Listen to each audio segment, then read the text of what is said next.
Think back to a summer from your childhood. It felt endless. The days stretched on forever. A single afternoon could last a lifetime. And now it's suddenly December again. Already. Time is racing. And the older you get, the faster it seems to move. But here's the strange part. The clock ticks for you exactly like it did when you were 5. An hour is still 60 minutes. So why does it feel so different? What I'm about to show you explains 3 things. Why your childhood felt endless, why the years now blur together, and how you can actually slow time back down. No tricks, just science. Stay till the end, because the last part changes how you wake up tomorrow morning. Let's start with the oldest explanation. It comes from a French philosopher named Paul Janet back in 1897. His idea is simple. Imagine you're 5 years old. 1 year is a fifth of your entire life. 20%, a huge block.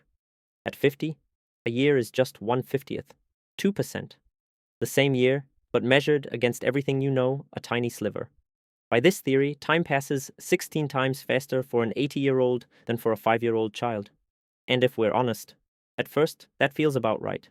But here's where it gets interesting, because this neat, simple theory doesn't quite hold up to science.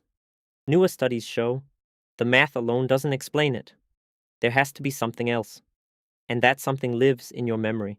Think of the first time you ever experienced something. Your first day of school, your first kiss, your first apartment. Those moments are razor sharp. You can still replay them today. The reason? Your brain stores anything new in high resolution, like a high detail photo. Every detail, every color, every smell. Because it's all happening for the first time, your brain has to look closely. But adult life is built on repetition. The same commute, the same coffee, the same route home. And your brain is efficient. What it already knows, it doesn't record again in full resolution. It just waves it through. Picture a flipbook. As a child, every page had a new drawing. Thousands of images for a single summer. As an adult, many pages are nearly blank. And the fewer the images, the faster you flip to the end. This is the key. Looking back, time feels long when it's full of memories. A year full of new experiences feels huge in hindsight. A year full of routine shrinks down to a few sentences. That's why the pandemic felt so strange for so many people. Endless and gone in a flash at the same time. Endless, because every day dragged. And gone in a flash, because not a single day stood apart from the rest. There's even a name for what we're missing. Researchers call them temporal landmarks. The small breaks in everyday life that tell your brain, a new chapter starts here. The first day of school, the move to a new city, the new job. These are the dividing lines between the chapters of your life. And the older we get, the more rarely we set them. The chapters blur, and a whole year suddenly feels like a single season. And now comes the part almost no one talks about. There's a physical side too. A physicist named Adrian Bejan proposed a fascinating idea. As a child, your eyes take in more images per second. Your brain is fresh, the signal paths are short. With age, the networks in your brain grow larger and more complex. The signals have to travel farther. You take in fewer images per second. Fewer images per second means the same span of time feels faster. Like the flip book from before. Only this time not in memory, but right now, in the moment you're living. Let's pull it together. 3 forces make time race. Every year is a smaller slice of your life. Routine replaces new memories.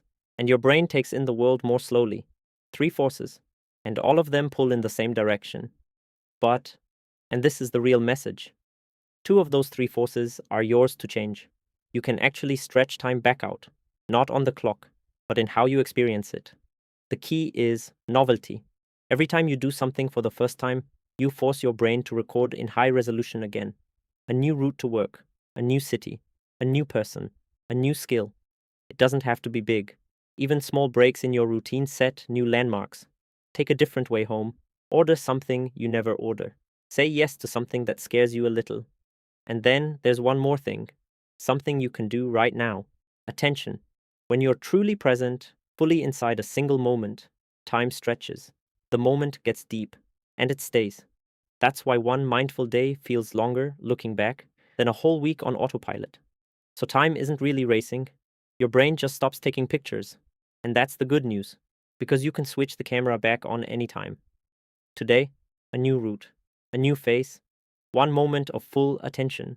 Not to have more time, but to feel it again. Because in the end, what counts isn't how many years you've lived, It's how many of them you actually remember. I'm Poppy, and if this reached you, stay here. I've got so much more to tell you.